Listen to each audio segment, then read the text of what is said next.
Pourrions-nous vous demander de prêter attention à l'avis suivant? À partir du 10 février, si vous faites vos courses dans votre magasin Carrefour préféré, vous pourriez être surpris par une invasion de gogos. Ils mettent nos magasins sans dessus-dessous. Allô? Ah, c'est gentil. Que voulez-vous encore, monsieur le directeur? Je retiens, monsieur, et on se verra tout à l'heure. À tout à l'heure. Les gogos sont petits et mignons, mais nous aimerions nous en débarrasser.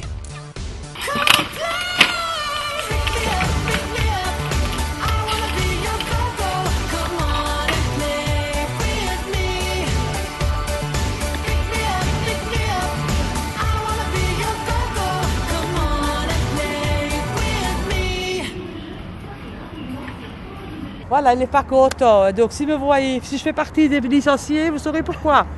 Nous avons donc élaboré un plan pour les faire disparaître de nos magasins. Et vous pouvez nous y aider.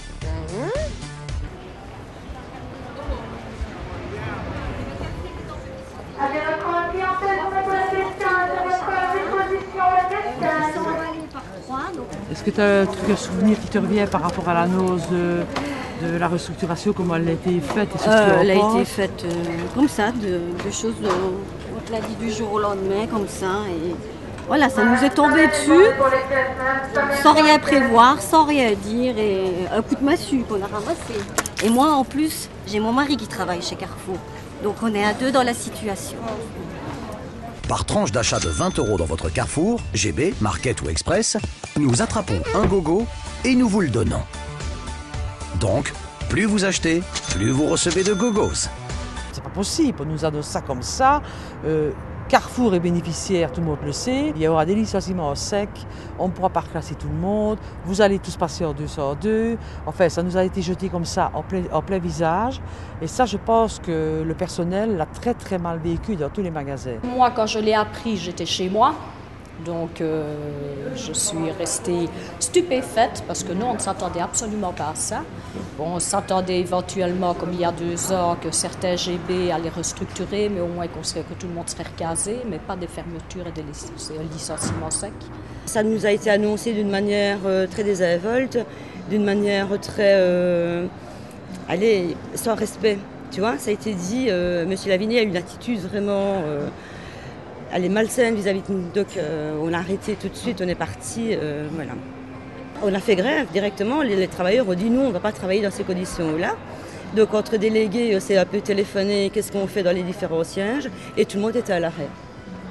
Comme si c'était le personnel qui était responsable de l'échec Carrefour. Or, il faut le savoir encore, c'est peut-être la seule chose intéressante qu'il ait dit jusqu'à présent, M. Lavigné, c'est qu'il a reconnu que Carrefour Belgium était responsable de sa gestion, de sa mauvaise gestion par rapport à la situation financière actuelle et qu'il n'avait jamais su se positionner commercialement correctement, et c'est pour ça qu'après 10 ans, on se retrouve dans cette situation de restructuration.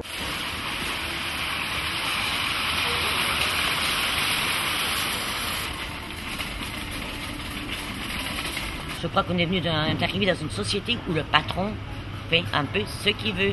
Quand je vois des collègues, le malheur que ça va faire, c'est honteux. Et tout ça à cause des luberlus là au-dessus qui décident ce qu'ils veulent.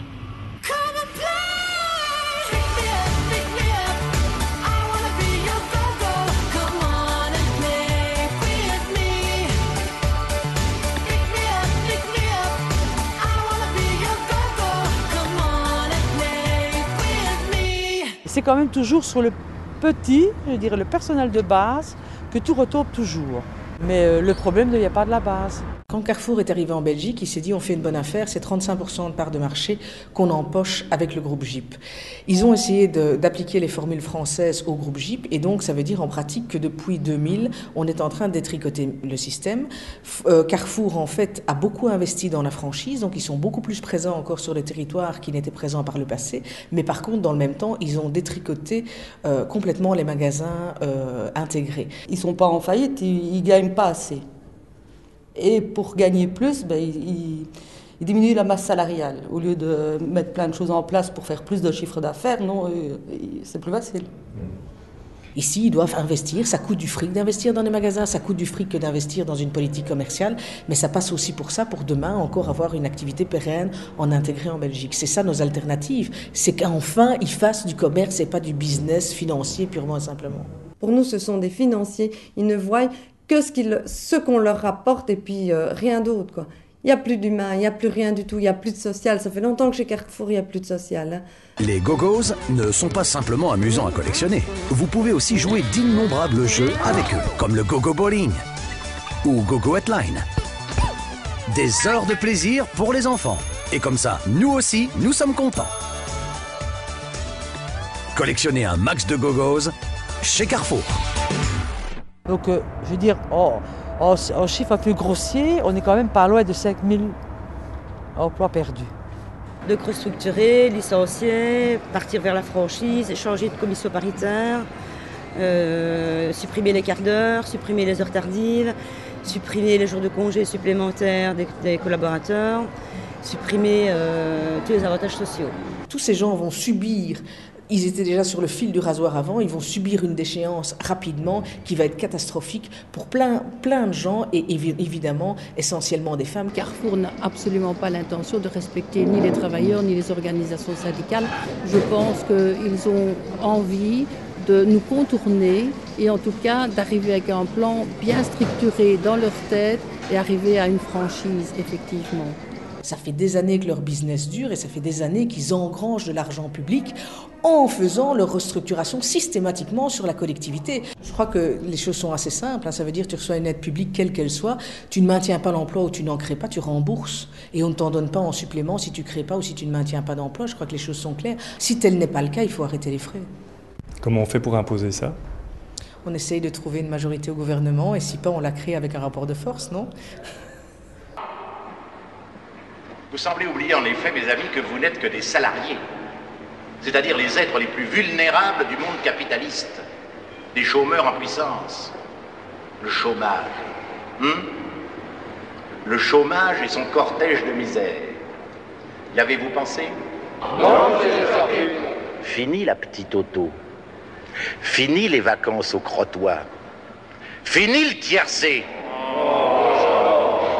C'est pourquoi, mes amis, si vous avez des revendications de salaire à formuler, vous m'adressez une note écrite et je la fous au panier et on n'en parle plus. Nous sommes bien d'accord ? Oui, alors, au boulot et à pas... S'il faut faire des grèves, s'il faut aller au finish, moi je suis partante.